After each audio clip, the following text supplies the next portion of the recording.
Foram mais de 3 mil lojas que passou pela digitalização. A gente pensa que é só estar online. Tal produto vendendo online é como se fosse a ponta do iceberg. Com tudo que tem de inteligência artificial, uma pessoa hoje ela consegue ter uma empresa faturando aí tranquilamente mais de 100 mil reais. Uma pequena empresa global, né? Ter uma estratégia para tomar as atitudes certas para conseguir buscar a venda.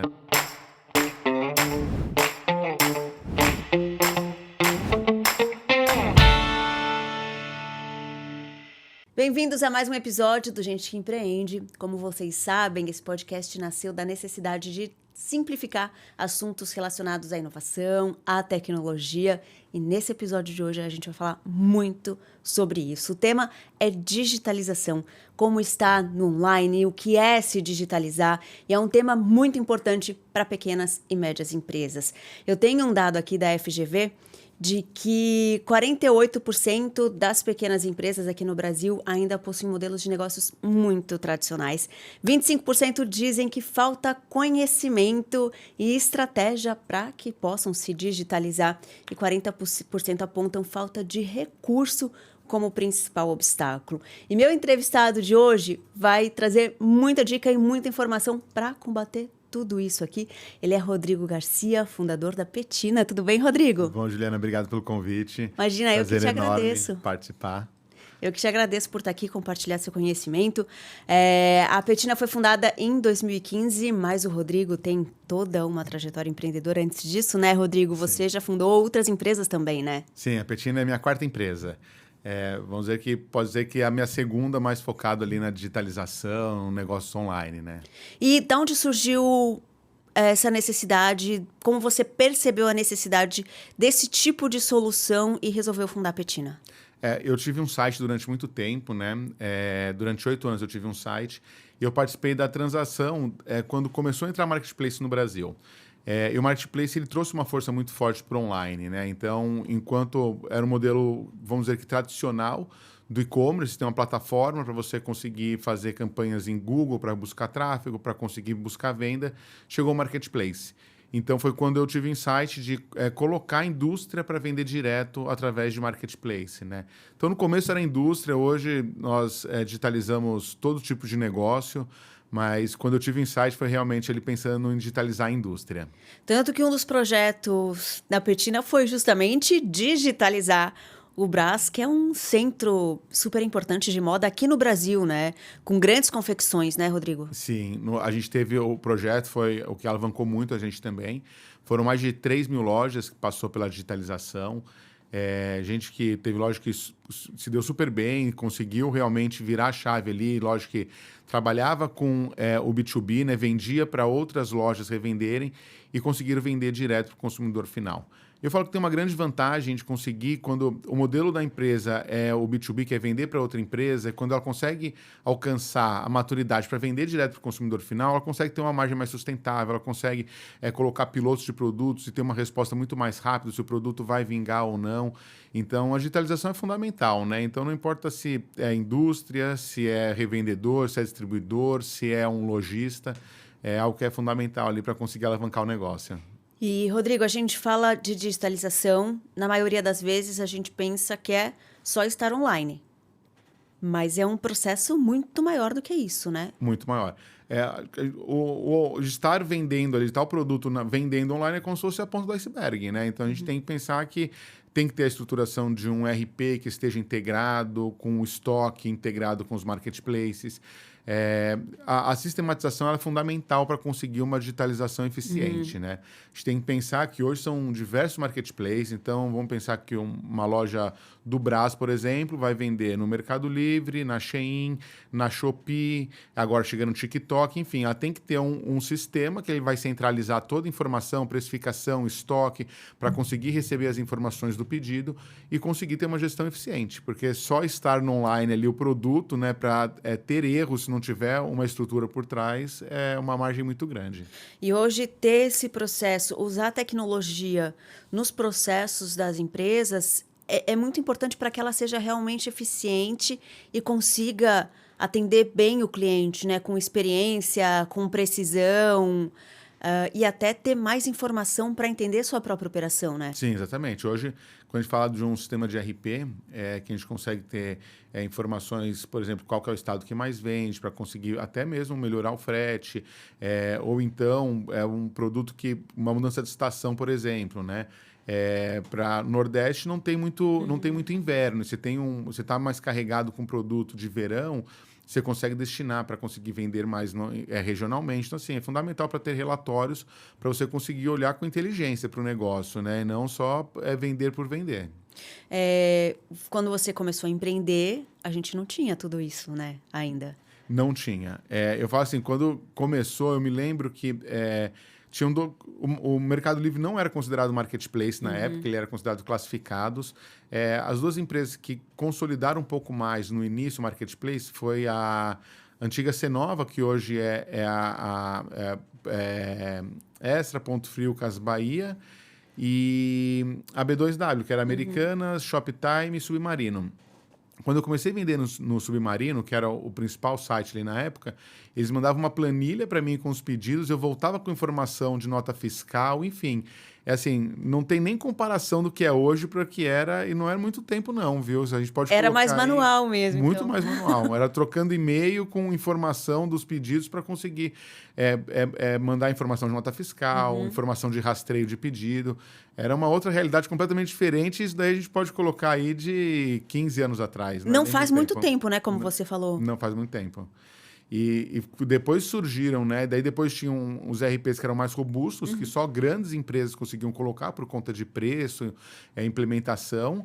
E hoje tem RP a partir de R$100 que você consegue fazer a gestão da empresa, colocar em diversos marketplaces, fazer gestão de estoque, precificação, enfim. Hoje é muito mais fácil, muito mais barato.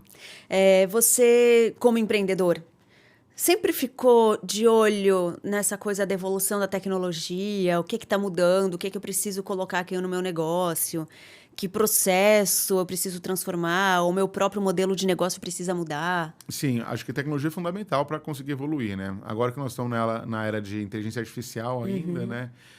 Hoje a gente tem já ferramentas que respondem automaticamente, tantas perguntas do pré-venda quanto no pós-vendas, uma troca, um produto que não servia, um produto que foi errado.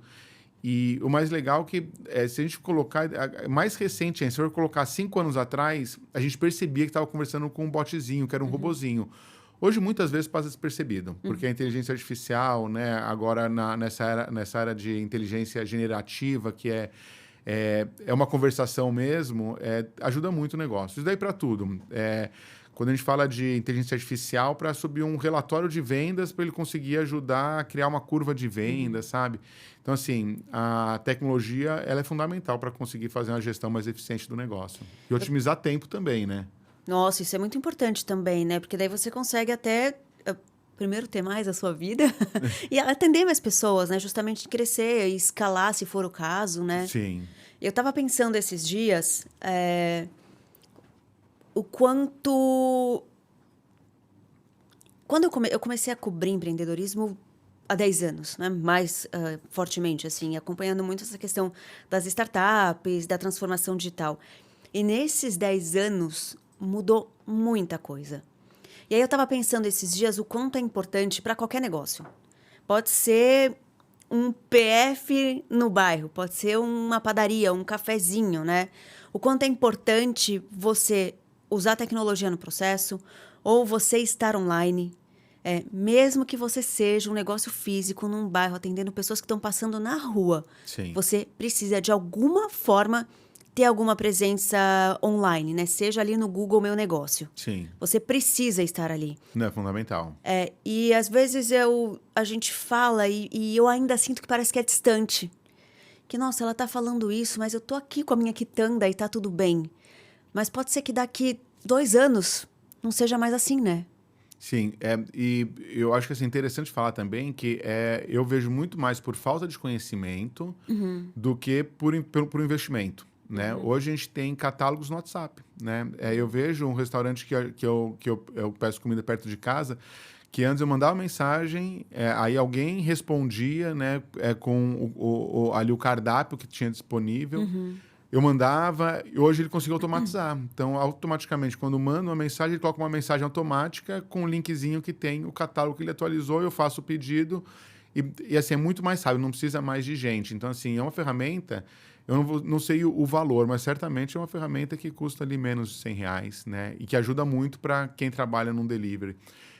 Quando a gente fala de CRM, né, de uma pizzaria que o cliente pediu, faz 2 meses que ele não pede pizza, consegue automaticamente gerar um cupom de desconto e mandar uma mensagem no WhatsApp.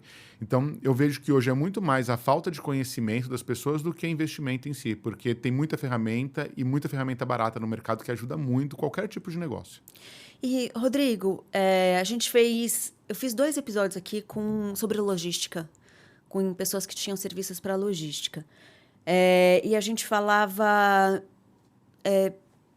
falou como é difícil para pequenos e médios e-commerces, por exemplo, essa parte da logística. Falta serviço para esse público, né? E esses empreendedores que atuam no setor falam que é muito caro atender esse cliente, não vale a pena atender o pequeno e o médio e-commerce, por exemplo. E a gente falou agora aqui, né? No passado, um RP era impensável para uma pequena empresa. Sim. Hoje, já existem soluções. Você acha que atender esse público é mais complexo, é mais difícil, porque é um trabalho mais miudinho do que, de repente, atender uma grande empresa, que vai ser um orçamento ali maior? E aí falta empresa olhando para isso, mesmo na logística, falta empresa olhando para isso, quanto é possível, sim, atender esse cliente de uma outra forma? Você acha que é viável? Então, é viável, acho que está tendo uma virada por conta... Hoje, quando a pessoa compra online, a gente fala que a pessoa está comprando experiência e agilidade, né? Então, antes, o preço, obviamente que o preço ele impacta, mas ele impacta menos do que um prazo. Então, hoje, uma pessoa que vai comprar, vamos colocar um ticket médio de R$ 100, se ela tiver a possibilidade de pagar R$ 10 para receber no dia seguinte, ou se ela tiver um frete de graça para receber em 5 dias, a probabilidade dela pagar R$ 10 a mais se ela estiver precisando do produto é muito grande. E as empresas estão se adaptando. Hoje tem empresas que, para atender, por exemplo, vendas em marketplaces, que ele entrega no mesmo dia. Então, ele passa para coletar, hipoteticamente, até meio-dia e até às 9 da noite ele consegue entregar na casa do consumidor. Isso não está limitado para marketplace. Se eu tenho um site pequeno, que eu tiver 5 vendas no dia, e se eu precisar, ele passa lá para coletar, porque ele tem moto rodando o dia inteiro, em São Paulo inteiro, para conseguir entregar. Estamos falando de grandes capitais, né? Obviamente, se a gente for para o interior, tem uma dificuldade maior, mas quando a gente fala de grandes capitais, hoje está evoluindo muito também essa parte de frete. Então, é possível um pequeno, um médio lojista ali, virtual, ter um serviço interessante, assim como os grandes. Sim, certeza. E hoje também, hoje a gente tem plataformas baratas, até dá para começar sem custo nenhum, né? Você não consegue fazer um site super personalizado, mas você consegue começar sem custo, cadastrar até 50 produtos numa plataforma que você não vai ter custo. Então, por isso que eu falo que às vezes falta muito mais conhecimento do que investimento. E como funciona o trabalho da Petina? Hoje, nosso foco é digitalizar negócios offline, né? Então, não importa se é uma pequena loja de bairro, se é um distribuidor, uma indústria, o nosso trabalho é digitalizar. Então, a gente faz a implementação do RP, né? Vem da necessidade, tem RPs para quem trabalha com autopartes, autopeças, tem um RP que ele é mais direcionado para autopartes, para quem trabalha com moda. Então, a gente define qual vai ser o sistema que a empresa vai trabalhar. A gente trabalha toda a parte de cadastro de produtos, toda a parte de integração com os marketplaces, cadastro de produto marketplace, atendimento humanizado, pré e pós-venda. A gente usa a inteligência artificial também, mas no horário comercial a gente faz o atendimento humanizado, cuidando toda a parte de performance, precificação. Hoje tem a publicidade dentro dos marketplaces, né? Então, por exemplo, a gente fala que o Google ele é muito caro para o pequeno vendedor, né? Enquanto o marketplace não. O marketplace ele é muito mais barato, ele é muito focado para a venda. Quem está pesquisando dentro do marketplace e consegue ser impactado numa campanha paga, ele está sendo direcionado para realmente quem quer comprar. Já no Google, não. Então, é por isso que a gente acha que o marketplace, a gente defende muito o marketplace, porque é muito mais fácil quando a gente fala de venda dentro de marketplace. Nosso negócio é fazer as empresas venderem dentro de marketplace. Basicamente isso, cuidando desde da implementação do sistema até um atendimento pós-venda. Então, a gente cuida de ponta a ponta do digital e a gente tem hoje, a gente montou uma logística, tem 2 anos, e a gente também é um operador logístico. Então, se a pessoa não cresceu, começou em casa, cresceu e não tem espaço, a gente consegue atender. E principalmente pessoas lojas, né, empresas de outros estados que a gente atende também na parte logística para ter uma entrega mais eficiente aqui na região de São Paulo. Que deve ser onde tem a maior concentração de vendas. Maior concentração de vendas. E mesmo porque, às vezes, quando a pessoa ela compra... A gente tá com um estudo para a gente montar um escritório no Nordeste. Quando a pessoa compra no Nordeste, aqui de São Paulo, para entregar no Nordeste, é em torno de 5 dias para entrega. Se a pessoa está no Nordeste e vende para São Paulo, é em torno de 10 dias. Ou seja, daqui para lá tem muito mais fluxo de entrega do que de lá para cá. Então, às vezes, mesmo que a empresa esteja estabelecida, ela tem já toda a estrutura no Nordeste, por exemplo, ela estar com a logística em São Paulo acaba tendo uma eficiência e ela acaba vendendo mais por conta da agilidade da entrega, né? E aí vocês ajudam os empreendedores do absoluto zero. Do absoluto zero. Não sei nada disso aqui, não faço ideia, me falta conhecimento.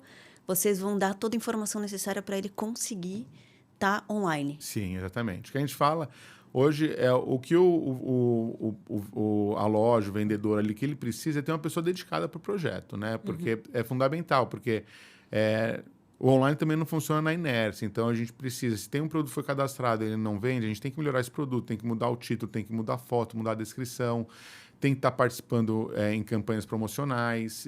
Então, assim, tem que ter um movimento constante para a gente conseguir vender. Porque se só cadastrar para deixar ali para vender, não vai vender também. É um trabalho, né? É um trabalho. Assim, constante, de ficar verificando, de entender o que está funcionando e ir fazendo os ajustes. Sim. E fundamental, porque às vezes são alguns indicadores que a gente tem que ter, né? A gente tem um produto, por exemplo, que ele tem muita impressão, né? Então ele está aparecendo para muita gente, mas ele tem pouco clique. Então pode ser uma imagem, né, que não seja atrativa para a pessoa clicar, ou pode ser o preço que está muito alto, ou então ele tem muito clique e pouca conversão, ou seja, muita gente clica e pouca gente compra. Então a gente tem que estar sempre analisando o que está acontecendo para a gente conseguir ter uma estratégia para tomar as atitudes certas para conseguir buscar a venda, né? E vocês ajudam o empreendedor até nessa decisão. Eu tenho um produto aqui, está tendo clique, está aparecendo para as pessoas, mas não está tendo conversão. Vocês ajudam o empreendedor a entender o porquê disso e adaptar a estratégia. Sim, exatamente. O nosso objetivo é a gente fornecer informação estratégica para o vendedor conseguir entender o que está acontecendo e tomar ações ali para conseguir buscar a venda, né? Todo mundo que entra, como a gente trabalha muito com indústria, a gente já pegou muita indústria que não quer o conflito de canal, fala, eu tenho o meu revendedor, eu não vou ter o conflito de canal para vender mais barato que o meu revendedor para manter, porque o negócio dela é o B2B. Ela tem certeza que ela vai entrar só para ter um posicionamento direto online, mas ela vê que não tem venda, ela para, ou ela vai desenvolver um produto para conseguir vender direto ao consumidor sem ter esse conflito de canal, ou ela vai ter uma precificação, um preço sugerido para todo mundo trabalhar com o mesmo preço, para todo mundo conseguir vender, tanto ela quanto o revendedor. Então, assim, quem entra no online, mesmo que entre uma indústria, ela entra para posicionamento de marca. Vai chegar a hora que ela vai falar, eu tenho que vender para manter o negócio, porque tem que ser sustentável, né? Não importa qual o tamanho da empresa, estar num novo canal tem que ser sustentável. E olha a importância do digital, né? Se você não estiver no digital, pode ser que seu negócio sobreviva sem você estar online, mas você vai estar perdendo oportunidades, né? Sem dúvida. Mesmo porque quando a gente fala de uma loja, você tem a limitação, né? De alguém passar para comprar, é muito regionalizado. Quando você vende online, você vende para o Brasil inteiro, né? Hoje, a Amazon tem um programa muito legal também, para quem aqui do Brasil quiser vender na Amazon nos Estados Unidos, consegue vender também. Ou seja, você consegue globalizar a empresa, diferentemente de onde ela estiver, você consegue globalizar ali, pensando no online, né? No digital. E olha a oportunidade, né? Ano passado, com essa coisa do ChatGPT e tal, teve uma história aí de quando a gente iria ver a primeira empresa de uma única pessoa, então um MEI, faturando 1 bilhão, né? Porque ele conseguiria ali com o ChatGPT toda uma equipe trabalhando para ele, né? Todo mundo ali, uma inteligência artificial trabalhando para ele. E no fim a gente consegue, de repente, hoje, pensar em uma pequena empresa global, né? Sim. E quando a gente fala de ChatGPT, então, antes a gente tem um time de cadastro e antes a gente tinha que redimensionar a imagem, tratar a imagem, fazer a parte de descrição do produto. Hoje o ChatGPT ele faz tudo. Você joga uma imagem no ChatGPT, uma imagem de um par de sapato, por exemplo, você joga ali um promptzinho para colocar num pé feminino, com uma saia longa, e ele cria a imagem perfeita, né? Óculos escuro, colocar numa modelo. Só tem que ter cuidado ali por conta de estar usando uma imagem que você não tem o direito de uso dela. Então, às vezes, você pega uma imagem de um banco de imagem, joga no GPT, junto com o óculos, ele vai criar a imagem. E depois você consegue falar para ele criar também a descrição. Obviamente que tem que ser revisto, né? Criou uma descrição, a pessoa vai ter que ler, vai ter que ver se não tem nenhuma informação ali que não está cabendo para o produto, mas otimiza muito tempo. E certamente hoje uma pessoa ela consegue pensando, vamos dizer, de terceirizar a logística, com o ChatGPT para ajudar no cadastro de produto, com tudo que tem de inteligência artificial, uma pessoa hoje ela consegue ter uma empresa faturando aí tranquilamente mais de R$100 mil. Olha só, um MEI. Um MEI que não vai poder ser um MEI, não né? Vai estourar no primeiro mês, né? Mas um empreendedor individual ali, né? Uma única pessoa empreendendo. Pessoa. É impressionante. Obviamente que para crescer você vai precisar de gente, né? Mas para você começar ali e até alcançar uns R$100 mil, você consegue fazer sozinho. Muito bom. Com tecnologia. Com tecnologia. E, Rodrigo, pensando aí nos empresários, nos empreendedores que vocês atendem,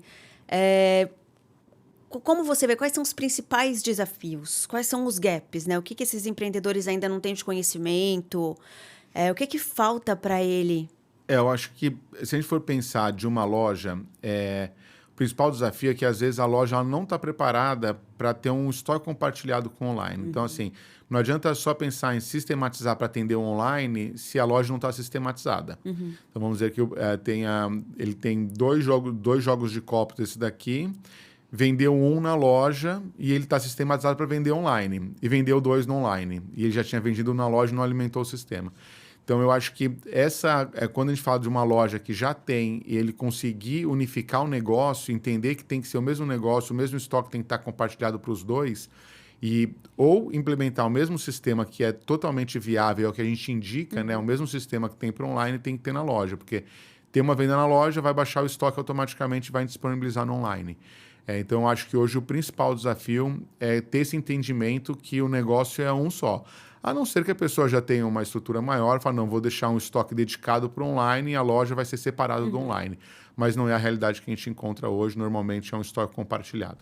E está na loja, às vezes o pedido já até caiu no online e já está indisponível no sistema, mas está na prateleira da loja. Chegou o vendedor da loja, tendo alguém querendo comprar, vai vender.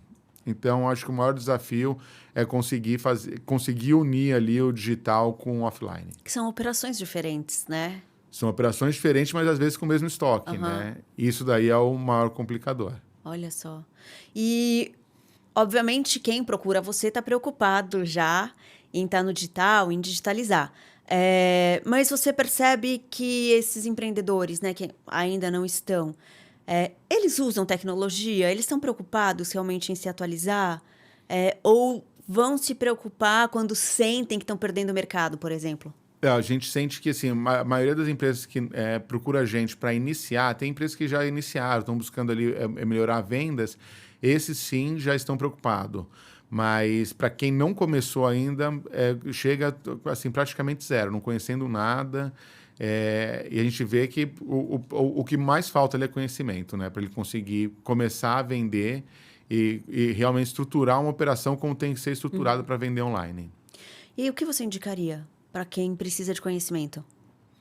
Olha, eu costumo brincar que hoje informação tem para todo mundo, conhecimento tem quem quer, né? Então, assim, tem muita informação, até gratuita hoje, se a gente for ver em Google, em YouTube, a gente tem muita informação, né? Redes sociais, pessoas falando a respeito. Então, assim, por exemplo, o Mercado Livre tem os influenciadores oficiais do Mercado Livre, a Amazon tem os influenciadores oficiais.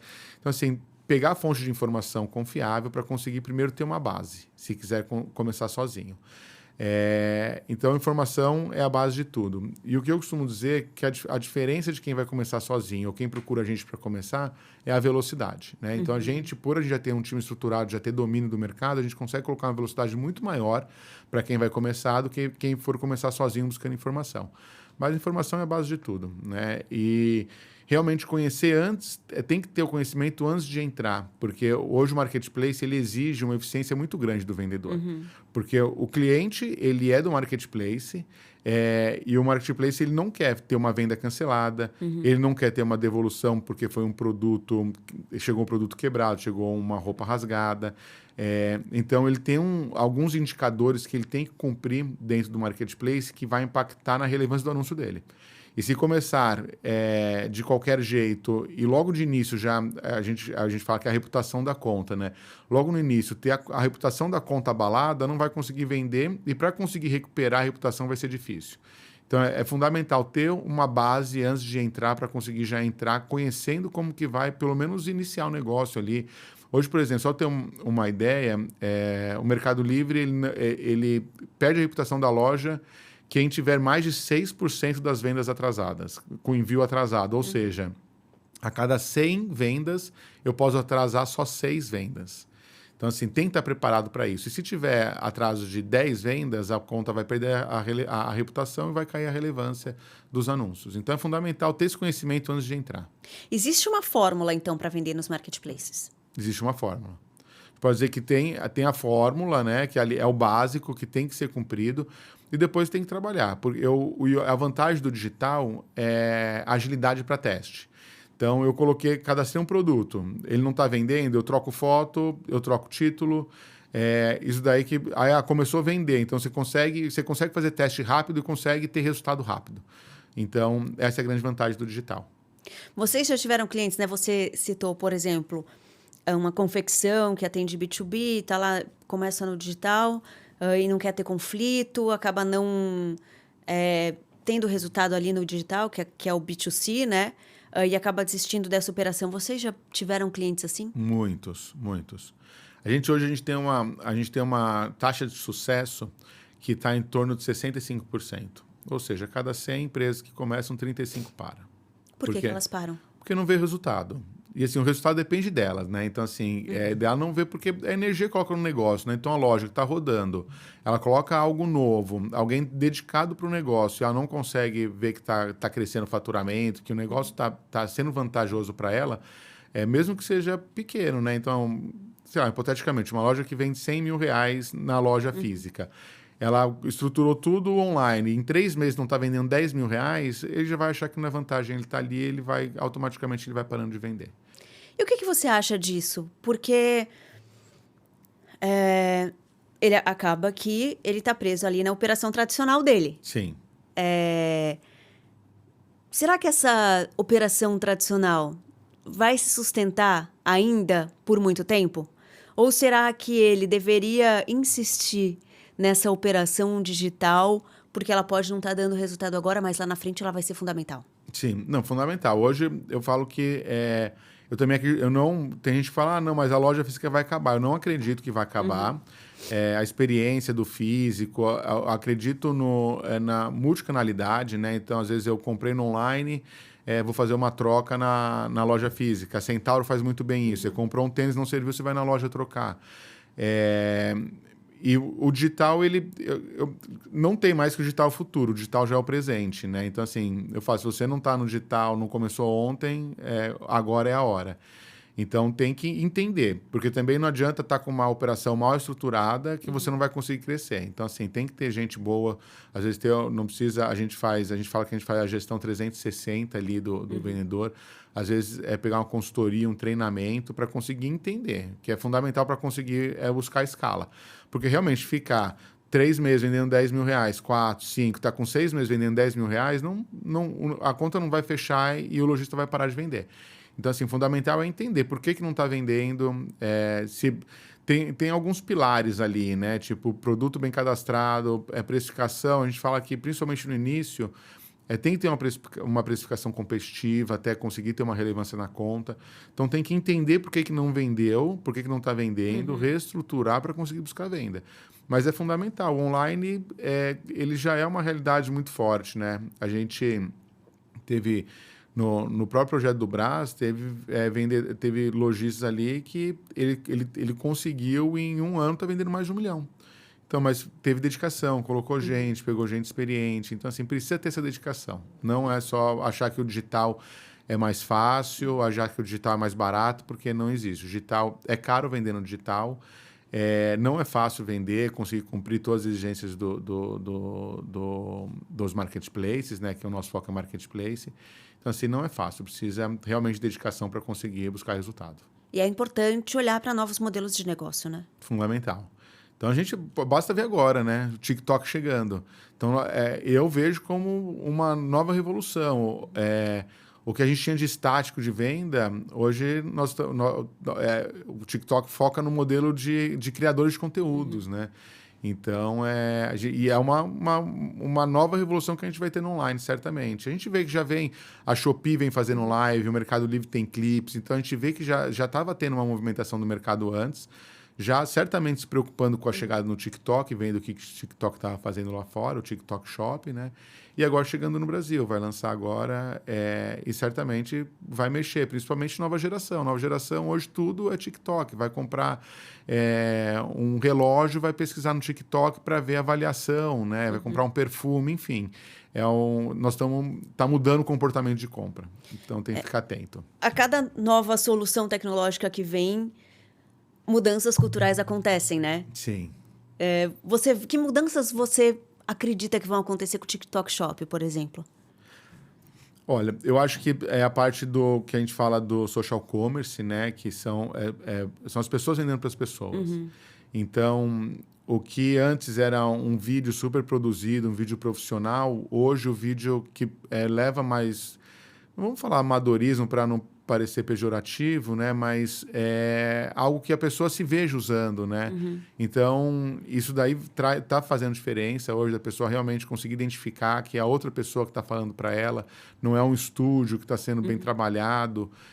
Então, a gente está tendo essa transformação ali da pessoa conseguir se identificar com quem está falando do produto.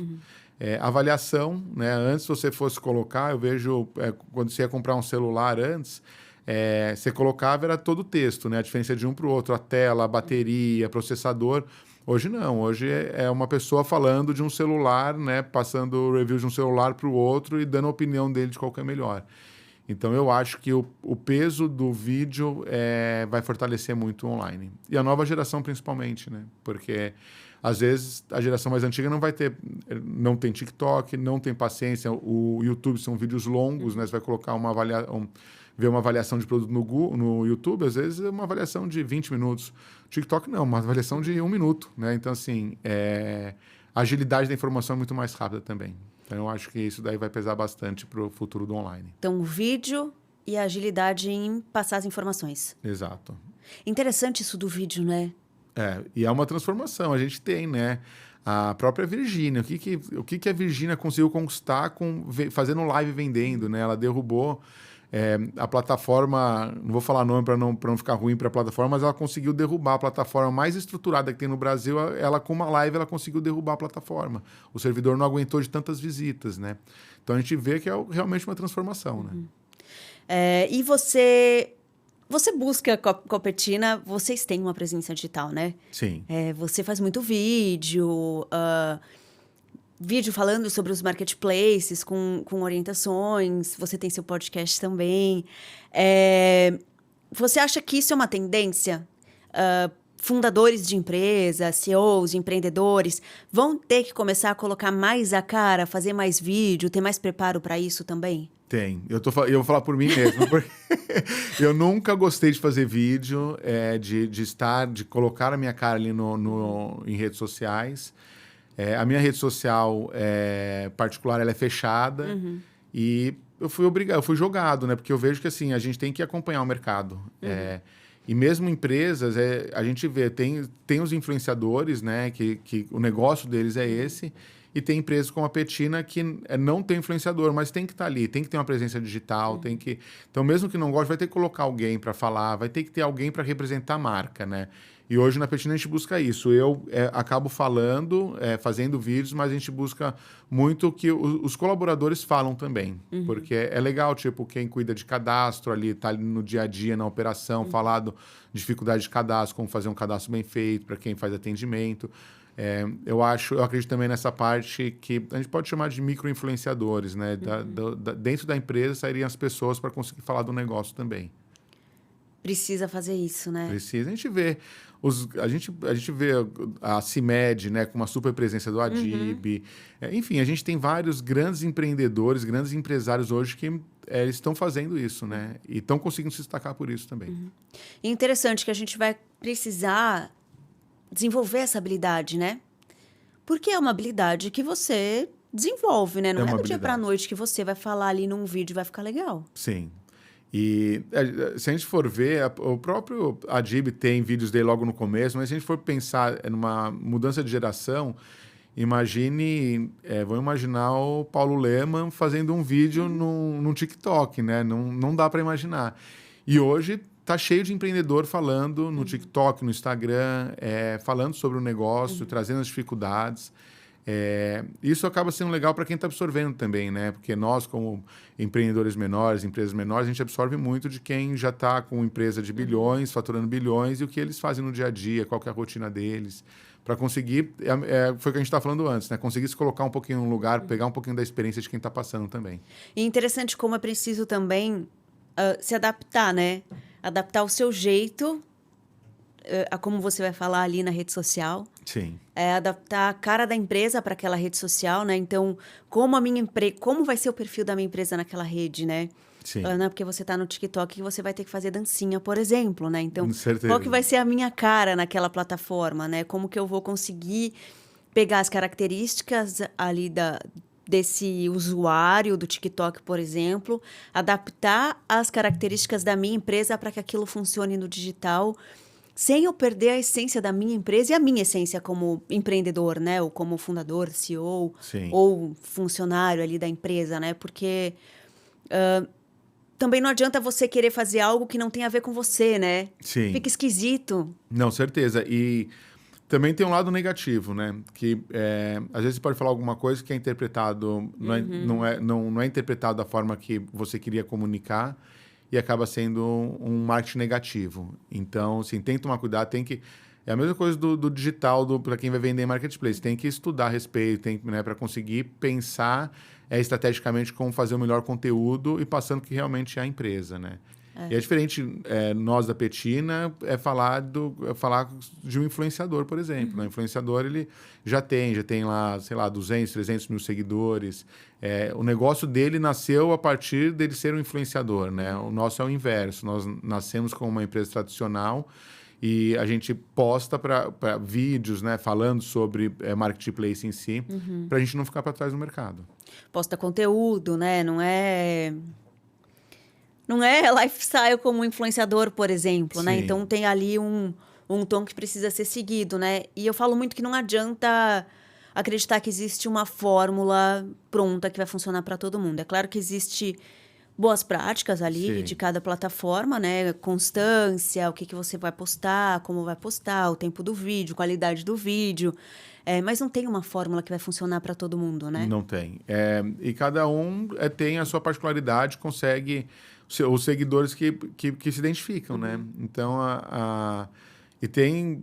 a gente vê, assim, que influenciadores que começaram... a gente vê a linha do tempo, né? Vê o começo dele, como que está hoje, e vê qual que é a diferença, né? Então, assim, é fundamental realmente conseguir entender o que você quer passar, o que as pessoas estão procurando absorver e conseguir mensurar depois também, né? O digital eu falo que o digital ele é muito bom por causa disso, porque antes você fazia comparar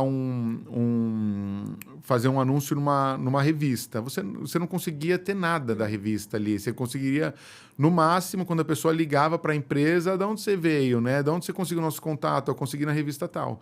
O digital não. Você consegue um vídeo, quando a gente fala de um vídeo, consegue ver o que teve de visualização, o que teve de curtida, o que teve de compartilhamento, o que teve de vídeo salvo. Então, você consegue até mensurar o que tem um engajamento maior, o que tem um engajamento menor, para você conseguir focar ali no que tem maior, né? Rodrigo Appetina tem 10 anos. 10 anos certo? esse ano. O que vocês precisaram adaptar ao longo, primeiro, das mudanças, que 10 anos, a gente teve muita mudança nesse período, né? Até com a pandemia. Sim. Teve mudanças fortes ali, surgimento de novos marketplaces e tudo mais. O que vocês precisaram adaptar por avanço e por transformação do negócio, e o que vocês precisaram adaptar para atender o perfil ali do empreendedor, que de repente você pensou que seria de um jeito, e aí você viu que o empreendedor de repente vem mais cru do que você esperava. O que aconteceu ao longo desses 10 anos? Então, a transformação ali é constante. Eu até falo, né? O pessoal, às vezes, nós, por exemplo, o CRM, a gente está usando, deve ser o quarto CRM, a gente usava várias ferramentas e encontramos uma que a gente conseguia unificar. E toda vez que eu falava, vamos trocar uma ferramenta por exemplo, qualquer ferramenta, todo mundo que mas vai mudar de novo. E eu falava, olha, vamos preocupar quando a gente parar de ter mudança, porque a empresa tem que mudar constantemente, né? A empresa que para de mudar, ela automaticamente está perdendo. Mas nós tivemos que adaptar muito o mercado, né? Quando a gente começou, não tinha. Eu posso falar que nós somos a primeira empresa focada em digitalizar digitalizar outras empresas para vender em marketplace. Já tinha um modelo para digitalizar para vender em site próprio. Marketplace, não. Então, a gente não tinha concorrência, né? Então, a gente depois começou a entrar concorrência. Hoje, consultoria, a gente recebe muito cliente que está vindo de outras consultorias e que não estão satisfeitos, que ele já chega ali com o pé atrás, com uma consultoria, com uma empresa de digitalização, assim como o nosso cliente chega para outro também, porque a gente fala, às vezes não deu certo com a gente, vai dar certo com outro, não deu certo com outro, vai dar certo com a gente. Então, assim, a gente trabalha muito com essa parte de pesquisas, né, NPS, para a gente conseguir entender o que o cliente está achando para a gente conseguir transformar. A gente muda constantemente. Cadastro de produto, antes era feito de uma forma, hoje já é outro, né? Então, a gente acabou de falar de foto, né, de algo estático para vídeo. Hoje, o que está convertendo mais, por exemplo, no Mercado Livre, são os vídeos curtos, que tem que ser feito. Antes, a gente não trabalhava. Isso daí tem coisa de um ano. Antes a gente via muito o e-commerce como um concorrente ali que ele pegava mais venda poderia pegar mais venda do marketplace. Hoje não, o e-commerce não tem mais essa força. Atendimento, hoje, antes a gente tinha um tempo para resposta, hoje a gente fala que é no máximo meia hora. Porque a jornada quando a gente fala até mesmo da pandemia, a jornada de compra mudou. Antes o cliente ele não tinha, quem estava ali na jornada de compra, ele não tinha uma urgência tão grande, né? Às vezes ele perguntava de manhã, tinha uma resposta à tarde, quando ele tinha resposta ele comprava, até mesmo por uma concorrência menor também dentro do marketplace. Hoje não, hoje a gente fala assim, o ideal é a gente responder uma pergunta em até 5 minutos, porque a pessoa está na jornada de compra, ela perguntou para um lojista, perguntou para o outro, ela está pesquisando produto. Ela achou três produtos iguais ou semelhantes, ela faz 3 perguntas. Quem responder primeiro, a probabilidade de conversão é muito grande. Então, assim, hoje que eu falo muito que hoje o ágil que está engolindo as empresas mais demoradas, mais devagar, e antigamente eram as empresas maiores que engoliam os menores, né? Então, acho que hoje que a gente foca muito em agilidade em tudo. Então, quando o cliente manda uma lista de novos produtos para a gente tem que ter agilidade para cadastrar, porque a gente tem que entender que ele já está com o produto em estoque, ele precisa vender, né, rodar aquele produto. Então, hoje a gente foca muito nessa parte de agilidade. Principalmente nisso que a gente foca em mudança. E você falou, né, dos marketplaces e dos e-commerces. Sim. Que hoje o marketplace está mais forte que o e-commerce. É uma tendência, então, que todas as marcas comecem a oferecer seus produtos em marketplaces? Sim, todas. Se a gente for ver, todas as grandes... Não vamos dizer todas as grandes marcas, mas a maioria das grandes marcas já estão presentes no marketplace. E às vezes é um produto, a gente já teve indústria lá dentro que Ele tinha a linha, que era uma linha tradicional dele. Quando ele entrou no marketplace, ele entendeu que ele tinha que ter uma linha própria para não ter um conflito de canais. Ele desenvolveu uma linha própria, uma linha pequena, não me lembro, de 5, 10 produtos, mas desenvolveu uma linha para atender no marketplace, né? Então, hoje o marketplace ele traz muita força para a marca também. Então, é fundamental. Hoje tem loja oficial, tem loja dedicada. Cada marketplace tem um formato ali de chamar loja, mas consegue ter uma loja própria da marca dentro dos marketplaces. E o próprio marketplace tem interesse em trazer essa marca, se for uma marca grande conhecida, para o marketplace, né? Sim, porque ele traz credibilidade para o marketplace, né? Se a gente for pensar há 10 anos atrás que tinha de produto falsificado dentro do marketplace, e colocar a marca para vender dentro do marketplace é uma forma de conseguir combater também esse falsificado que tem lá dentro, né? Hoje é muito mais difícil de ter produto falsificado. Hoje a política é muito mais rigorosa dos marketplaces quando a gente fala de falsificado. E quanto à marca própria dentro do marketplace, ela traz credibilidade para o marketplace, né? Então, vamos pensar uma Brastemp dentro do marketplace, uma Nike. Enfim, ela traz credibilidade também para o marketplace. Então, é fundamental estar lá dentro. E tem produto que é mais fácil vender através do marketplace ou você acha que hoje qualquer tipo de produto pode ter sucesso? Qualquer tipo de produto tem sucesso. Eu tenho um cliente que quando ele chegou, a gente, quando chega cliente e passa, a gente tem uma equipe que faz análise de novos clientes, né? E assim, que normalmente não passa por mim. E passou por mim esse cliente. E ele vende um protetor de porta, como se fosse um silicone que tivesse uma fita dupla face, colocava na porta, como se fosse antigamente, que tinha aquelas cobras que ficavam atrás da porta para não passar. Quando chegou esse cliente, eu não acreditei no produto dele. Falei, não, mas eu acho que não vai vender e tal. Hoje a gente vê assim, ele vende muito. Então, isso daí foi a prova que marketplace vende tudo, né? Então, a gente vê, antes a gente brincava que marketplace só não vende saco de prego porque é pesado. Hoje já tem gente vendendo muito saco de prego, alambrado, né? Obviamente que tem a limitação, ele tem que... a indústria, às vezes, ela tem que adaptar o produto por conta da logística do marketplace. Mas hoje, a gente, se pesquisar dentro do Mercado Livre, você vai conseguir comprar ovo dentro do Mercado Livre, né? Ovo, tudo bem que é ovo galado, mas assim, tem o cuidado que é um ovo. Então, vende de tudo. Obviamente que tem produtos que você vai conseguir uma escala muito maior, né? Vai conseguir vender muito mais, e produtos que vai ter uma venda menor. Mas vende de tudo. Hoje a gente tem... Você até falou, né? Que anos atrás o Mercado Livre era mais um classificado do que um marketplace. Sim. E eu lembro que recentemente até... Não deve fazer 10 anos, um pouco menos, assim. Eu tinha um amigo que usava muito a Amazon. E ele não usava o Mercado Livre. E ele até comentou, mas você compra no Mercado Livre e não é só usado? Sim. E já tinha mudado isso, né? Então, realmente, assim, o Mercado Livre era muito parecido com a LX no início, Sim, né? exatamente. E mudou completamente. Completamente. E ele é muito forte aqui no Brasil hoje. Muito forte. Mas a gente tem vários hoje, né? Tem vários. Shopee, Temu. A Temu, ela não está no Brasil ainda, né? Eu não consigo vender pela Temu? Não. Ainda não? Não, ela está no Brasil com o sistema cross-border, né? Eu compro lá de fora e eles entregam aqui, mas não tem lojista nacional, não tem Porque ele lojista cresceu brasileiro. muito, né? Então, ela cresceu o download dela. Eu, particularmente, ela saiu recentemente, que ela é o terceiro maior marketplace no Brasil. Mas em número de visita e de download, não de vendas. Então, se a gente for falar de vendas, é Mercado Livre, Shopee, Amazon, são os três, e Magalu no quarto. Magazine Luiza. Então, são os 4 ali, são os principais.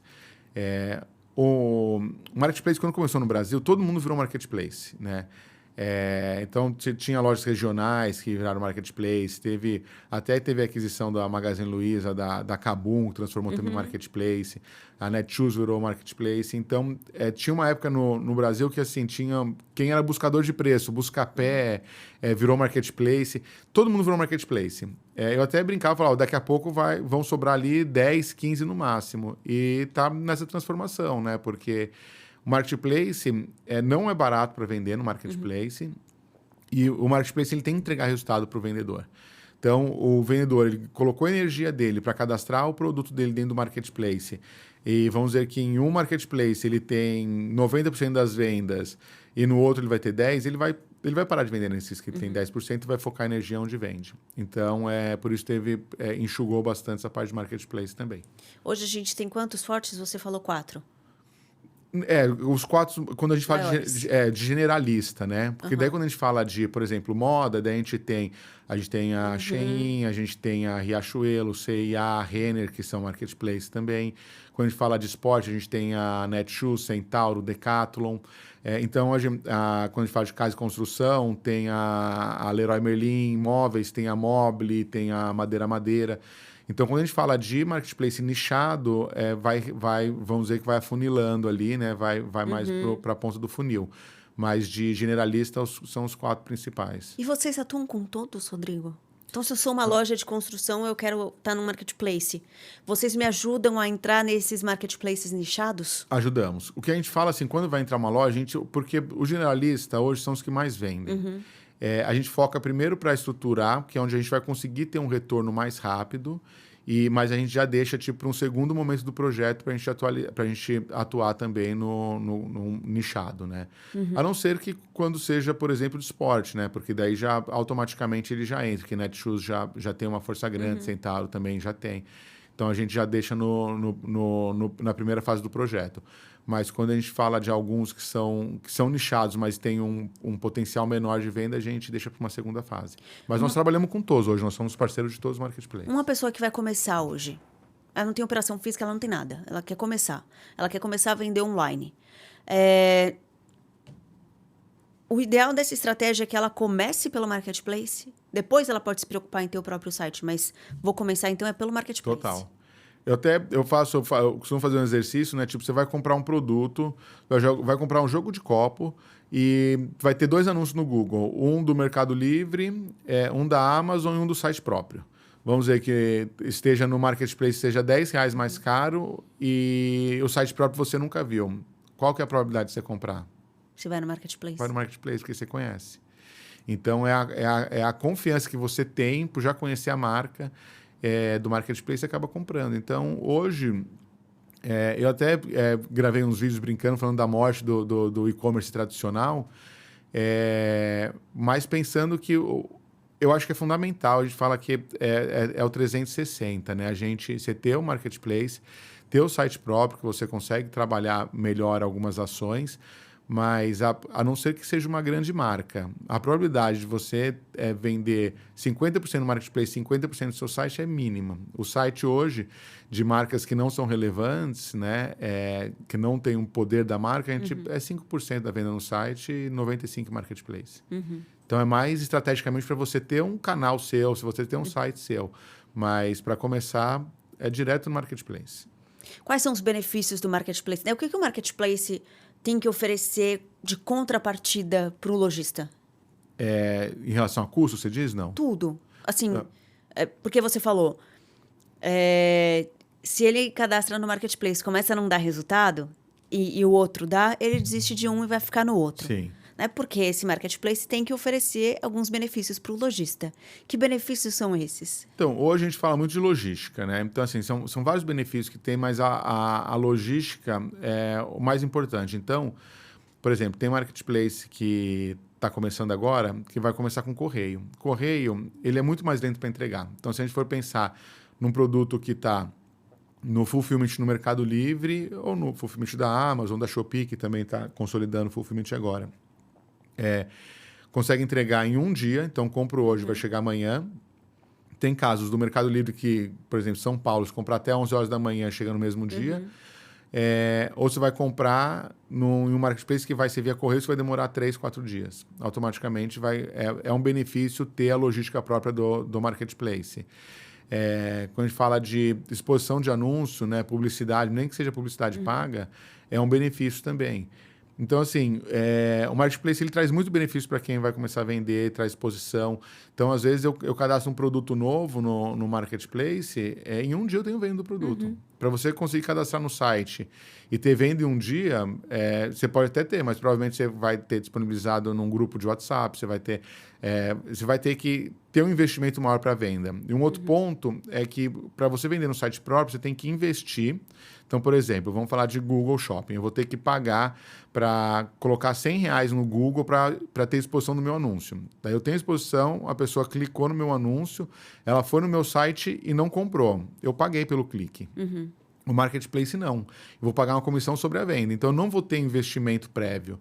Então, eu vou ter sim, né? Hoje, vamos colocar 15% uma média de comissão. Eu só vou pagar os 15% depois que eu tiver a venda concretizada. Enquanto o site não. O site eu vou ter que pagar para levar e mesmo assim não ter a garantia de venda. O Mercado Livre não. O marketplace não. Eu só vou pagar sobre o que eu vendi. Então, eu acho que a principal vantagem é essa. E, Rodrigo, eu já vi, uma pessoa já me falou isso, assim. O marketplace é muito ruim para o pequeno. Explora o pequeno. Por que isso? É comissão, é isso e aquilo. Você acha que isso é uma falta de visão estratégica da pessoa? Total. Porque assim, primeiro assim, não é o pequeno. O grande, o pequeno, a não ser assim, marcas que representam muito, né? Como a gente falou, que seja interessante estar no marketplace, ele pode ter uma negociação diferenciada. Mas um cara que ele é grande, vamos colocar um cara que vai começar agora e um cara que vende 1 milhão no marketplace, ele vai pagar a mesma comissão. Então, assim, é igual. Então, assim, não é o que o pequeno está sofrendo para vender no marketplace, vai pagar a mesma comissão. Todo mundo está sofrendo. Todo mundo está sofrendo. Então, assim, o que o vendedor que vende 1 milhão paga no frete pro marketplace e o que vende 1.000 vai ser o mesmo valor do frete, a comissão vai ser a mesma. Então, acho que assim, primeiro ponto, tem gente que não consegue vender, porque não é fácil vender em marketplace. Então, a pessoa vai, cadastra, faz tudo, e ela acha que ela teve um trabalho enorme, não conseguiu vender, está achando que está sendo explorado o que está vendendo ali, o que está deixando para o marketplace. E outra é uma falta de conhecimento de mercado. Então, a precificação está correta? Então, assim, se você vende quando for falar de site próprio, vender em site próprio, eu arrisco a dizer que é mais caro vender no site próprio do que vender no marketplace. Pensando em um percentual de marketing para tráfego, pensando no parcelamento, logística, você vai pagar mais caro. Enquanto no marketplace vai ser mais barato. Se você vende na sua loja mais barato e no marketplace você tem que vender mais caro, você tem que estar com um preço adequado para todos os custos que tem no marketplace. Então, não adianta, eu vendo na minha loja por R$100, eu vou vender no marketplace por R$100. A probabilidade de você tomar prejuízo vendendo no marketplace pelo mesmo preço da loja é grande. Então, assim, é entender custo e colocar o preço, né? Olhar, ter a planilhinha ali, ponto a ponto, para você entender o que está acontecendo. Exatamente. Né? Saber quanto vai pagar de comissão, quanto que vai pagar de frete. E frete é super delicado, assim, quando a gente vai falar de frete. Um produto, hipoteticamente, eu não vou colocar, vou arredondar os valores, né? Mas produto acima de R$80, abaixo de R$80, o vendedor paga uma taxa fixa de frete de R$6. Acima de R$80, ele vai dar frete grátis para o consumidor e vai pagar R$20 de frete. Então, assim, às vezes a pessoa está vendendo um produto a R$81, pagando 20 de frete, sendo que ela poderia estar vendendo a 79 pagando 6 e vendendo mais barato. Então, assim, isso vai fazer diferença. Então, às vezes a pessoa ela vê que o concorrente tá vendendo mais barato que ela e ela fala, não consigo chegar no preço que ele tá fazendo, mas ela não está colocando frete. Então, o cara está pagando R$6, ela está pagando 20. Se ela tirar os 20 de frete e abater os 6, ela poderia vender R$14 mais barato o produto. Né? Então, assim, é fundamental conseguir entender qual que é a precificação do marketplace. Isso daí é uma dor muito grande de quem vende marketplace conseguir entender como que funciona a precificação. Vocês ajudamos a fazer nisso, isso. Exatamente. E teve cliente lá que chega faturando um monte e quando eu olhei assim, isso daí foi logo no começo, que o cliente ficou marcado ainda, porque eu falei, você tem que parar de vender, porque cada venda que você faz, você está perdendo dinheiro. Eu perdi o cliente, né? Ele continuou vendendo, eu nem sei como é que ficou depois. Mas porque não fechava a conta. Ele estava vendendo no marketplace, às vezes você compra do fornecedor com 30, 60 e 90. No marketplace você vende, em 7, 10 dias você tem o valor da venda já em caixa. Então, às vezes, você só consegue ver, você vai demorar 1 ano para ver se está perdendo dinheiro, e quando você vê que está perdendo dinheiro, você já não consegue recuperar mais a empresa. Então, assim, precificação é um assunto delicadíssimo aí quando a gente fala de marketplace. E, Rodrigo, como que... Vou fazer uma pergunta muito doida. Muda tudo muito rápido. Sim. Novas tecnologias surgem a todo instante. Novos marketplaces estão surgindo a todo instante. Os marketplaces mudam também, né? Mudam. Vai mudando, entra novas ferramentas ou saem ferramentas antigas e você precisa ir se adaptando. Você tem que conhecer tudo isso. Ou sua equipe tem que conhecer tudo Tem que isso. conhecer. Às vezes dá uma ansiedade de, meu Deus, é muita coisa para eu saber, tá tudo mudando. Sim. E muda constantemente. Quando a gente fala, principalmente, por exemplo, o Mercado Livre tinha uma plataforma de e-commerce que eles descontinuaram agora em janeiro, né? Então, aí pararam de acreditar e criaram um outro modelo, que é a minha página. E tem que estar super atualizado no que está acontecendo para conseguir não perder relevância dentro do marketplace, né? Teve um canal também que teve... a eficiência logística ela tem que ser acima de 97%. Se você perde esse ranqueamento de 97%, você perde exposição do anúncio. Ou seja, daí mudou também de uma semana para outra. Eu tenho meu anúncio lá que está na primeira página. Quando a pessoa pesquisa, tem um termo que ela pesquisa, o meu anúncio está na primeira página. Mudou, eu não me atentei, meu anúncio caiu para a terceira página. Automaticamente vai parar de vender na hora, porque a exposição do anúncio é fundamental, né? Todo mundo que vende no marketplace quer estar na primeira página. Ninguém vai para a terceira, né? Muito difícil. Muito difícil, a não ser que seja um produto muito pouco explorado, né? Aí, mas também não tem uma elasticidade tão grande de faturamento. Mas terceira página não vai ninguém. E tem que prestar atenção. E vocês têm que estar atento a tudo isso, porque senão o cliente vai... Senão a gente faz o nosso cliente perder venda, né? Então, isso é fundamental. Isso quando a gente fala dos principais, a gente tem a parceria, a gente recebe algumas informações. E a gente não recebe, o marketplace também, ele não passa informação, até mesmo por... a gente tem um contrato de confidencialidade com eles, mas às vezes pode vazar uma informação, né? Então, tipo, vai ter uma mudança, o vendedor vai ficar sabendo hoje, nós ficamos sabendo ontem, né? E a gente só ficou sabendo ontem para quando o vendedor chegar, para a gente saber o que falar para o vendedor. Então, assim, é muito rápido. Às vezes não dá tempo nem da gente ajudar o cliente a se adaptar, porque a gente ficou sabendo, já que vai mudar no outro dia, e quando vê a conta já está, vamos dizer, nessa questão da métrica de envio do produto, já está impactado, a gente não consegue resolver aquilo em um dia, né? Precisaria saber ali, sei lá, umas 2, 3 semanas antes para a gente conseguir ter um plano para conseguir melhorar aquela reputação para ele não perder venda. Então, é tudo muito rápido. Quando você começou a Petina, 10 anos atrás, você imaginava que ela ia ter a operação complexa que ela tem hoje? Não. Quando começou, a Petina começou, eu tive o site, né? Daí foi na crise de 2015, a empresa estava grande, eu estava com um estoque enorme, e eu vi que eu ia quebrar pela quarta vez. Aí eu falei, nossa, não posso. Daí eu fiquei pensando, aí que eu fiz? Peguei o estoque que eu tinha e falei para todos os fornecedores... E era o quê mesmo? Era um site chamado Lazer e Vida, que era um site de esporte e lazer. Aí eu falei peguei toda a mercadoria que tinha, vi o que eu tinha de débito com as empresas e falei, vou devolver porque eu vou fechar. E devolvi a mercadoria. E eu peguei 3 empresas que eram meus principais fornecedores e fiz a proposta para digitalizar eles. Então, comecei sozinho e para digitalizar era a indústria, né? Essas 3 indústrias. E era muito menos, eu não cuidava de atendimento, eu não cuidava de cadastro, eu passava instrução de cadastro para a equipe deles fazerem cadastro.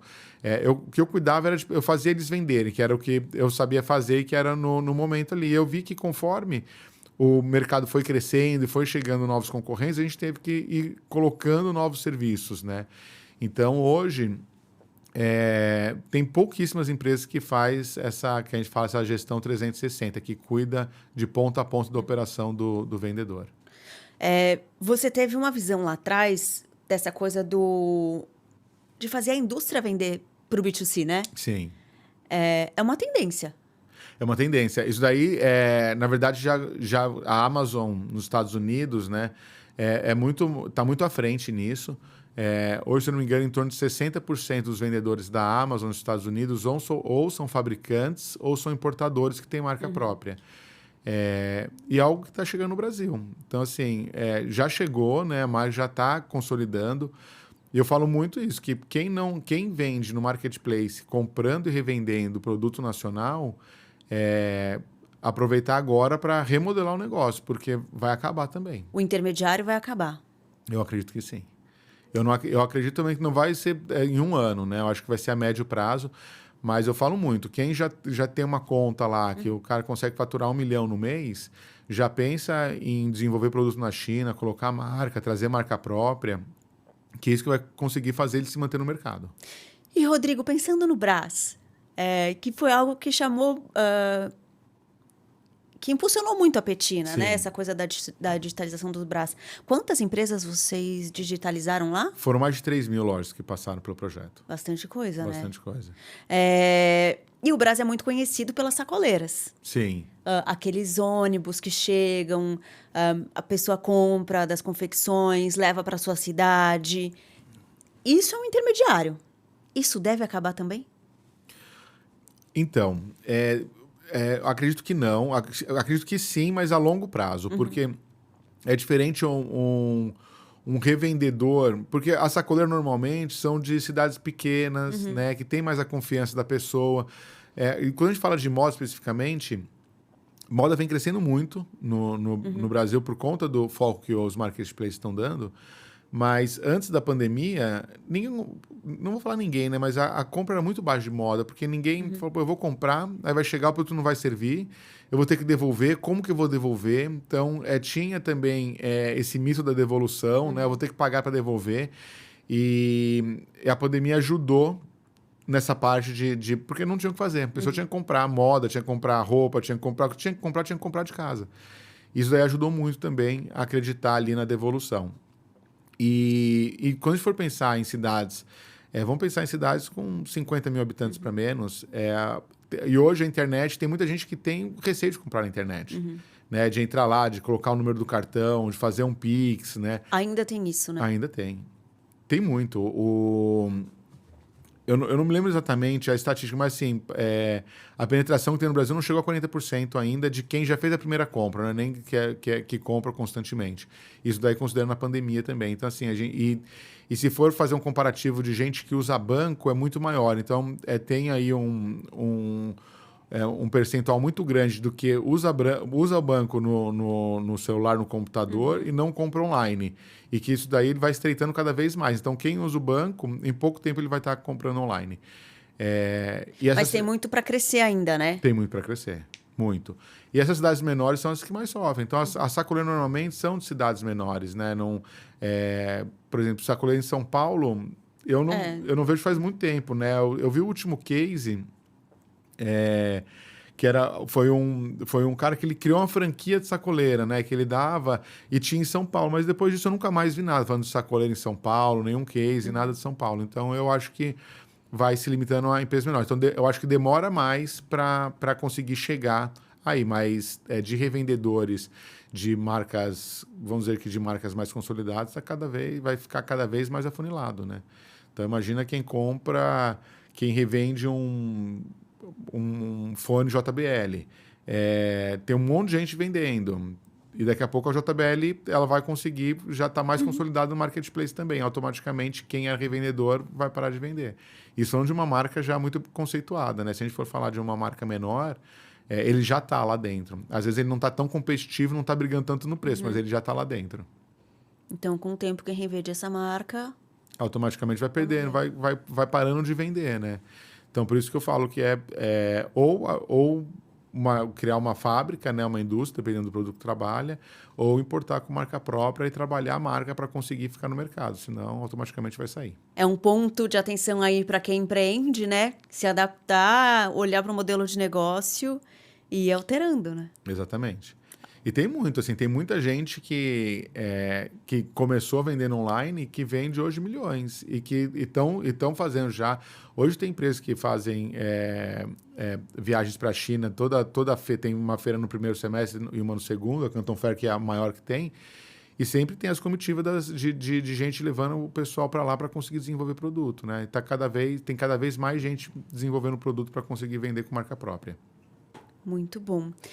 Rodrigo, obrigada pela participação aqui. E antes da gente terminar, eu sempre peço que o empreendedor dê uma dica né, para quem quer começar a empreender ou para quem de repente está aí passando as dificuldades. Você deu várias dicas aqui para quem precisa digitalizar e vender online. Mas pensando na sua vida como empreendedor, né? Você já teve 4 empresas, a Petina aí está fazendo sucesso, se adaptando a toda essa transformação. Que dica você daria, você, Rodrigo, empreendedor, para outro empreendedor, outra empreendedora?